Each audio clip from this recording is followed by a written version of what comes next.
신앙생활에 대해서 한 가지 말씀을 드리고 본론으로 들어가려고 합니다. 저의 우둔함으로 인하여서 때로는 성도님들 앞에서 이러한 오해를 불러일으키게끔 했을 수도 있다고 생각을 합니다. 그것은 뭐냐 하면 바로 믿음이 있는 사람과 없는 사람을 이분법적으로 구분하는 것입니다.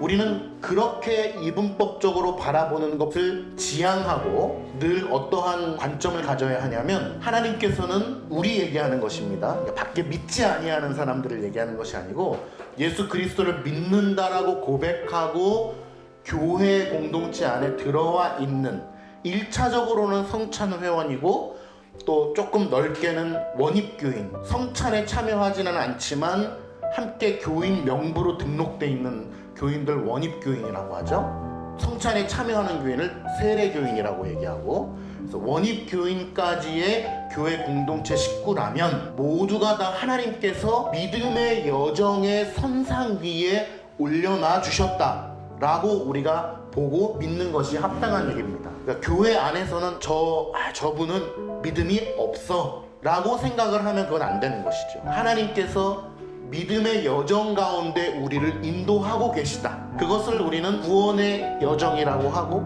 또 좁은 의미로는 성화의 과정이다 라고 이야기를 할 수 있을 것입니다. 그러니 그리스도를 믿는 믿음으로 말미암아 이 자리에 나와 있는 우리 모두는 믿음의 여정 가운데 있는 것이고, 성화의 과정 가운데 있는 것입니다. 그 가운데는 때로는 믿음이 연약한 분도 계실 수 있고, 믿음이 좀 굳건한 분도 계실 수 있고, 믿음이 굳건하다가 연약해지는 사람도 있고, 연약하다가 굳건해지는 사람도 있고, 여러 케이스가 있을 수 있습니다. 중요한 것은 하나님께서 우리를 믿음의 여정 가운데 올려놔 주셨다, 인도해 주고 계시다 라고 하는 것입니다. 믿음이 연약하다고 해서 하나님께서 좀 덜 멀리 두고서 인도해 주고 계신 것이 아니라, 누구나 다 하나님의 자녀라면 온전히 하나님께서 그 인생의 믿음의 길을 인도해 주고 계시다는 것을 우리가 유념해야 될 것입니다. 그러므로 어떤 형제를 바라보며, 누군가를 바라보며 정죄할 수 없죠. 평가할 수 없습니다.